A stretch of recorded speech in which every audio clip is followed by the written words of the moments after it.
Hello guys, सबसे पहले मैं आपको कहूँगा सभी को कॉन्ग्रेचुलेशंस वर्ल्ड कप जीतने की खुशी में। इंडिया के पास जो है 17 साल बाद T20 वर्ल्ड कप वापस घर आ रहा है। ठीक है, मतलब एक जो आईसीसी ट्रॉफी का जो ड्रॉट था वो खत्म हो चुका है। ठीक है, तो मैं बहुत खुश हूँ और डेफिनेटली आप सभी खुश होंगे। तो मैंने मैंने कॉन्ग्रेचुलेशंस फर्स्ट ऑफ ऑल। और सेकंड, अगर अपन बात करें तो इस वीडियो में अपन बात करने वाले हैं विष्णु प्रकाश आर पुंगलिया लिमिटेड शेयर के बारे में। तो डिटेल एनालिसिस करने वाले डेफिनेटली हर वीडियो की तरह इसकी भी कि आने वाले टाइम में क्या अच्छा रिटर्न देगा या नहीं देगा, कितना टारगेट हो सकता है आने वाले कुछ साल में। अगर अपन इसको 3-4 साल अगर होल्ड करता है तो क्या अपन को मल्टीपल का रिटर्न मिलेगा या नहीं मिलेगा। ठीक है, तो इसी पे अपन चर्चा करने वाले। तो चैनल में अगर आप नए तो चैनल को जरूर सब्सक्राइब करें।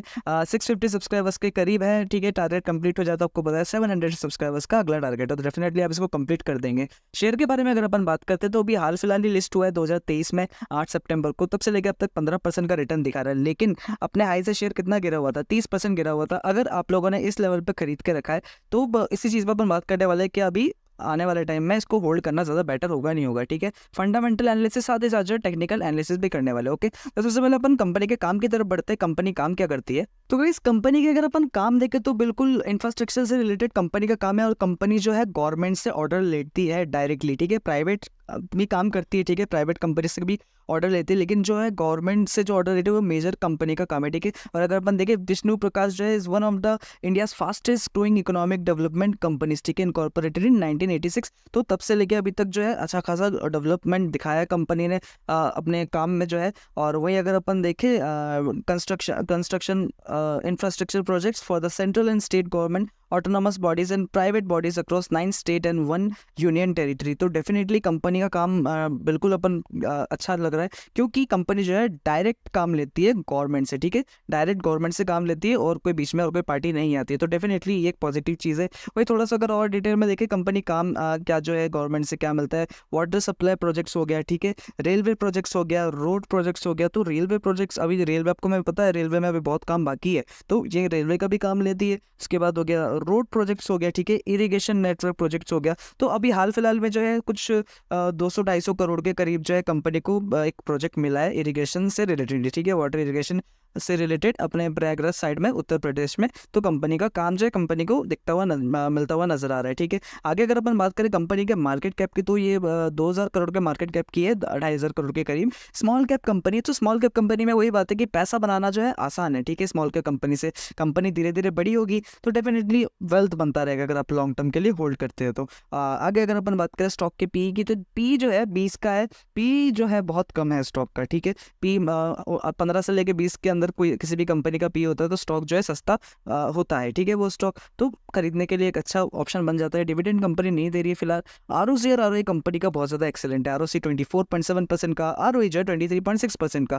फेस वैल्यू जो है 10 का फिलहाल। आने वाले टाइम में जो आपको शेयर में स्प्लिट भी देखने को मिल सकता है। और इंडस्ट्री पी जो 23 का है। ओके, आगे नंबर्स की तरफ अपन पढ़ते हैं। तो अभी अपन इसमें कंपनी का जो ईयरली रिजल्ट्स है वही अपन एनालिसिस करने वाले, कंपैरिजन करने वाले। और उससे पहले मैं कहूँ अगर आपको Q4 के जो रिजल्ट्स आए थे कंपनी के वो भी जो है बहुत अच्छे आए थे। ठीक है, मैंने कवर किया है वो भी वीडियो, आपको चाहिए तो मैं आपको ऊपर लिंक दे दूंगा, आप जाके देख सकते हैं। ठीक है, तो सबसे पहले अगर अपन बात करें कंपनी के सेल्स के बारे में, तो सेल्स भैया आप देखिए यहाँ पे कंटिन्यूसली कंपनी की सेल्स बढ़ती हुई नजर आ रही है। ठीक है, वही अगर अपन देखिए ऑपरेटिंग प्रॉफिट मार्जिन भी कंपनी का कंटिन्यू बढ़ता हुआ नजर आ रहा है। तो ग्रोइंग कंपनी डेफिनेटली चीज़ें धीरे धीरे जो है ग्रो हो रही है टाइम के साथ। और कंपनी का अगर इस साल का अगर अपन सेल्स देखें तो 1474 करोड़ की कंपनी की सेल्स है, और पिछले साल 1168 करोड़ की ही थी। तो डेफिनेटली कंपनी के सेल्स जो है year on year continuously grow होता नजर आ रहा है। और नेट प्रॉफिट की बात करें तो वो भी ग्रो हुआ है। नेट प्रॉफिट कंपनी का इस साल जो है कंपनी का नेट प्रॉफिट रहा 122 करोड़। पिछले साल जो कंपनी का नेट प्रॉफिट था वो 91 करोड़ का था। ठीक है, तो नेट प्रॉफिट में भी कंटिन्यूस ग्रोथ है। देखिए अब कंटिन्यूसली ग्रोथ होते हुए नजर आ रहा है। यहाँ से 11 करोड़, 12 करोड़, 13 करोड़, 19 करोड़, 45 करोड़, इस बाद 91 करोड़। तो डबल तो हो चुके हैं भैया। कंपनी का जो नेट प्रॉफिट है वो ईयर ऑन ईयर कंपेरिजन करें तो 2 गुना हो चुका है। तो वो इफेक्ट जो है वो शेयर प्राइस में अभी तक आया नहीं है। ठीक है, वो आना अभी बाकी है। ठीक है, तो डेफिनेटली अगर Q1 के भी रिजल्ट फेवर में आते, अच्छे आते, तो शेयर जो है भागने वाला है। ठीक है, एक चीज़ आप ध्यान रखिएगा। आगे अगर अपन कंपनी के बैलेंस शीट के बारे में बात करें तो बैलेंस शीट में भी जो है बहुत हद तक पॉजिटिविटी नजर आ रही है, क्योंकि अगर अपन कंपनी के रिजर्व देखें तो 596 करोड़ की कंपनी के रिजर्व्स है। ठीक है, और वही अगर अपन कंपेयर करते हैं बोरिंग्स, 396 करोड़ की बोरिंग है। अगर कंपनी को सडनली बोरिंग भी क्लियर करनी पड़ जाए तो फिर भी 200 करोड़ का रिजर्व जो है कंपनी के पास रहेगा, ठीक है। लेकिन ग्रोइंग कंपनी है, छोटी कंपनी है, तो डेफिनेटली छोटी कंपनी के पास अपना बिजनेस एक्सपेंड करने के लिए, जैसे मैं हमेशा कहता हूँ, बोरिंग्स कंपनी लेती है तो ठीक है, वो ज़्यादा अपन उसको एज ए लोड नहीं ले सकते हैं, ठीक है। पैसा बनेगा कंपनी से, इंफ्रास्ट्रक्चर का काम है, आने वाले टाइम में पैसा बनेगा, ओके। फिक्स असेट्स की बात करें अगर अपन कंपनी के, तो वो भी कंटिन्यूसली जो है ग्रो होते हुए नजर आ रहे हैं। कंपनी अपनी जो फिक्स असेट्स है वो बढ़ा रही है, ठीक है। पिछले साल 135 करोड़ के थे, इस बार 176 करोड़ के कंपनी के फिक्स असेट्स हो चुके हैं। शेयर होल्डिंग पैटर्न देखें तो शेयर होल्डिंग पैटर्न में कैसे अगर अपन देखें तो प्रमोटर की जो होल्डिंग है वो 67.81% की है। तो अभी प्रमोटर ने जो अपनी होल्डिंग फिलहाल कोई कम ज़्यादा नहीं की है, कंसिस्टेंटली जो है इतनी 67.8% ही नज़र आ रही है फिलहाल।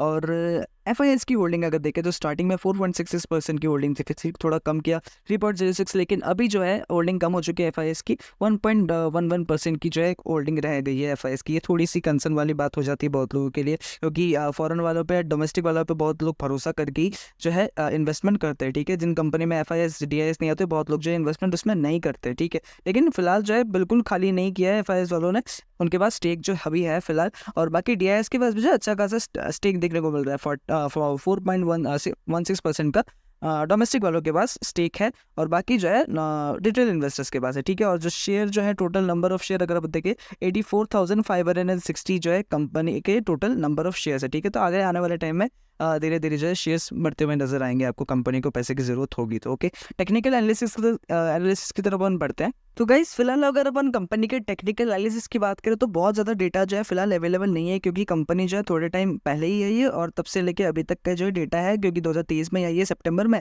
और इतना कुछ ज़्यादा खास अभी फिलहाल डेटा नहीं है। लेकिन फिर भी अगर अपन कंपनी के एक बेसिक सपोर्ट के बारे में बात कर लेते हैं तो सपोर्ट आपके करीब करीब जो ये जो लेवल है ना, ये कुछ 192 का जो लेवल है, ये तो मेजर पहला जो है कंपनी का सपोर्ट बनता हुआ नजर आ रहा है। मुझे लगता है इस सपोर्ट से जो है शेयर का प्राइस जो नीचे अगर आता भी है तो ऊपर जाना चाहिए, ठीक है। और अगर अपन मेन रेजिस्टेंस की बात करें तो ये एक रेजिस्टेंस अपन बना देते 230 रुपये का जो है, 228 रुपीज़ का रेजिस्टेंस के करीब आप मान लीजिए। इसके ऊपर अगर शेयर प्राइस जाता है तो डेफिनेटली एक जंप देखने को मिल सकता है। अब रीज़न आपको पता है, देख लीजिए कि छोटी कंपनी, ठीक है। अब कंपनी जो है इंफ्रास्ट्रक्चर से रिलेटेड है, ठीक है।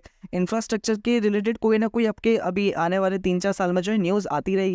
शेयर कोई अच्छी न्यूज़ आ गई, शेयर का जो प्राइस है वो बढ़ता हुआ नजर आएगा। और कंपनी का काम भी आपको पता है, जैसे कि मैंने आपको बताया कि डायरेक्ट जो ऑर्डर लेती है वो डायरेक्ट गवर्नमेंट से ऑर्डर लेती है, तो क्यों नहीं बढ़ेगा, क्योंकि गवर्नमेंट में भी अभी बहुत एरिया में बहुत सारे काम बाकी है, ठीक है। मेजर जो है इरिगेशन का काम है, ठीक है। वाटर सप्लाई कंपनी का जो काम है ये मेजर काम है, ठीक है। बाकी जो है रेलवे में भी है, और रोडवेज का भी कंपनी का काम है, वाटर इरिगेशन का भी काम है। तो धीरे धीरे जो है मुझे लगता है कि आने वाले टाइम में भैया अच्छा खासा रिटर्न जनरेट कर सकती है। 3 से 4 साल अगर आप होल्ड करते हैं ना, तो ठीक है, मुझे लगता है कि रिटर्न आपका बन जाएगा, ठीक है। आप वेल्थ बना सकते हैं कंपनी से। तो रिस्क अगर आप लेना चाहें तो डेफिनेटली आप इसमें रिस्क ले सकते हैं। पहले से अगर आपने खरीद के रखा है जब ये 150-160 रुपये के लेवल से, तो आराम से होल्ड करके चलिए, कोई दिक्कत वाली बात नहीं है। और न्यू इन्वेस्टर्स के लिए अगर मैं कहूँ तो इस लेवल तक आता है जो मैंने बताया 193 लेवल पे, तो इसमें आप एंट्री ले सकते हैं, ठीक है। पूरा अमाउंट मत लगाना, जो है आपके पोर्टफोलियो का जो कुछ ही हिस्सा, मैं आपको हमेशा कहता हूँ कि पूरा अमाउंट जो है एक शेयर में कभी मत लगाना। बिल्कुल पोर्टफोलियो में आपका जो मतलब आप ये समझ लीजिए कि सारे जो अच्छे स्टॉक्स हैं, लाइक लार्ज कैप स्टॉक आपके स्टॉक पोर्टफोलियो में होने चाहिए, ठीक है। सिर्फ स्मॉल कैप स्टॉक जो है ये आपके पोर्टफोलियो में मत रखिएगा, क्योंकि जब गलत बात होगा ना तो बहुत बुरा होता है, क्योंकि इसमें जितना तेज भागता है प्रॉफिट बुकिंग भी जो है उतनी तगड़ी आती है, ठीक है। तो ये चीज़ आपको ध्यान में होगी, आप सेंसिबल इन्वेस्टर है तो डेफिनेटली आप ये चीज़ें आपको पता होगी, ओके। तो आगे अपन इन कंक्लूजन बात करते हैं। तो भाई जैसे कि मैंने आपको बताया, ऐसे कोई ज़्यादा मतलब कंसर्न वाली बात है नहीं, क्योंकि इंफ्रास्ट्रक्चर सेक्टर से कंपनी बिलोंग करती है, और one of the largest growing company है, ठीक है। फास्टेस्ट ग्रोइंग कंपनी है वन ऑफ द। और डेफिनेटली आने वाले टाइम में मुझे तो लगता है कि भैया कंपनी आपको एक अच्छा खासा रिटर्न जनरेट करके दे सकती है। आने वाले 4-5 साल अगर होल्ड करके तो शायद आपको यहाँ से 2,000 रुपये के टारगेट भी नज़र आ सकते हैं, क्योंकि सेक्टर में पैसा लगने वाला है, कंपनी को जो है ऑर्डर्स मिलते रहेंगे। अभी हाल फिलहाल में ऑर्डर मिला है, तो डेफिनेटली आगे आने वाले टाइम में आप इसको जो है एक रिस्क समझ के जो है एक अच्छा खासा रिस्क रिवॉर्ड रेशो जो है आपको, मुझे लगता है कि इसमें मिल सकता है, ठीक है। तो प्रॉपर अपने एनालिसिस के हिसाब से जो है रिस्क लीजिएगा, इतना भी रिस्क मत लीजिएगा कि शेयर में आगे जाके कोई अगर दिक्कत आती है तो भैया आप पूरी तरह से फंस जाए, ठीक है। तो बिल्कुल अपने एनालिसिस के हिसाब से इसमें काम कीजिएगा। अच्छी कंपनी है, आने वाले टाइम में अच्छा रिटर्न देगी, ठीक है। तो फिलहाल इस वीडियो के लिए इतना है। चैनल में अगर आप नए तो चैनल को जरूर सब्सक्राइब करें। 650 सब्सक्राइबर्स का टारगेट है, कंप्लीट होने वाला है वहाँ, फिर नेक्स्ट टारगेट अपना 700 सब्सक्राइबर्स का होगा। डेफिनेटली आप इसको कंप्लीट कर देंगे, ओके। तो अपन मिलते हैं नेक्स्ट वीडियो में।